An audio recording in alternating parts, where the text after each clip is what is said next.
Hello అండి అందరికీ. నేతి అరిసెలు అసలు ఎలా చేస్తారు, ఈ ప్రాసెస్ ఏంటో కూడా తెలుసుకుందాం ఈ చిన్న ఇన్ఫర్మేషన్తో, చిన్న షార్ట్తో. ఫస్ట్ అయితే ఇది ఎర్లీ మార్నింగే పిండి కొడతారండి. ఎందుకంటే ఇంకా మళ్ళీ ఎండ అలా వచ్చే కొంది కూడా పిండి అనేది ఆరిపోతూ ఉంటుంది కాబట్టి ఎర్లీ మార్నింగ్ ఎప్పుడైనా సరే కొడతాం. 3 o'clock నుంచి స్టార్ట్ అవుతుంది.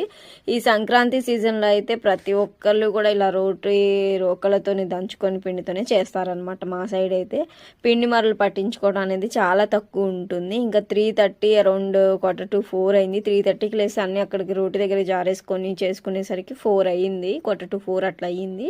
చూశారు కదా ఎంత చీకటిగా ఉందో, మొత్తం అంతటా కూడా ఫుల్ చలి అయితే ఉంది. ఇంకా నేను కూడా కొంచెం ట్రై చేశాను, ఎందుకంటే రావాలి కాబట్టి ట్రై చేసుకొని ఇలా వేయడానికి ట్రై చేశాను. పిండి దంచడం చాలా చాలా కష్టం. మనకి గూళ్ళన్నీ కూడా ఫుల్ నొప్పులు వస్తాయి, దానికి తోడు మంచు కురుస్తుంది. ఫస్ట్ అయితే అంతేమనిపించలే, తర్వాత దోమలు కూడా ఫుల్ కాటేసినాయి అనమాట అవి. ఇంకా ఇలా పిండిని దంచుకొని దాన్ని జల్లెడ వేసుకొని ఇంకా మేము ప్రాసెస్ అయితే స్టార్ట్ చేస్తాం. ఈ అరిసెలకి సంక్రాంతికే ఇవి చేసుకుంటాం మేమైతే. రిమైనింగ్ టైంలో అసలు అరిసెలు అనేది చేయమన్నమాట. ఇలా దంచుకుంటూ దాంట్ని ఎగదీసుకుంటూ ఇంకా తర్వాత మా పెద్దనాన్న వాళ్ళ అమ్మాయి కూడా వచ్చింది. తను మా అమ్మ ఇంకా దంచుతూ ఉన్నారనమాట. నేను పిండి తోడుకొని వెళ్ళి ఇంకా జల్లెడ పోస్తూ ఉన్నాను. 2 times ఇవి జల్లెడ పోయాలి. అరిసెలు చేయడానికి కొంచెం చెప్పడానికి ఈజీనే ఉంటుంది, కానీ చేయడం చాలా చాలా కష్టం అరిసెలు అయితే. ఎందుకంటే ప్రాసెస్ అనేది ఎక్కువ ఉండదు. వండడం ఈజీనే, కానీ బిఫోర్ ప్రాసెస్ అనేది కొంచెం కష్టంగా ఉంటుంది అనమాట.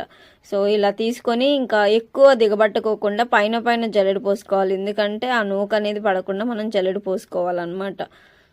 ఇది ఎవ్రీ టైం ఇంకా బూరెలు చేసుకోవాలన్నా కూడా ఇలా, అది కొంచెం డే టైంలో కొట్టుకునే ఏం కాదు పిండి అయితే. ఇదైతే కొంచెం చీకటితోనే చేస్తారనమాట. మళ్ళీ ఎర్లీగా కూడా అరిసెలు వండేసుకుంటారనమాట. పిండి ఆరిపోకూడదు.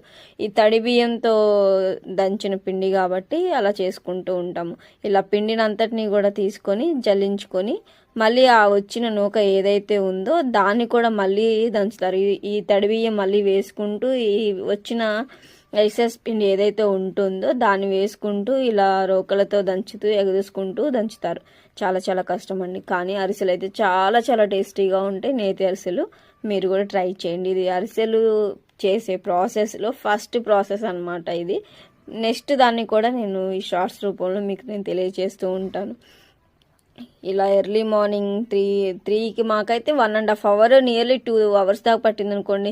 నిదానంగా చేసుకున్నాం, ఎందుకంటే అడావుడిగా అట్లా ఏం చేయలేదు. తొందరగా అట్లా ఏం చేయకుండా కొంచెం సేపు నిదానంగా మళ్ళీ వాళ్ళు టీ తాగుతూ ఇలా రెండోసారి ఇక పిండిని కూడా రెండోసారిని కూడా జల్లెడ పోసేసి ఆ వచ్చిన నూకను కూడా మళ్ళీ ఒకసారి మనం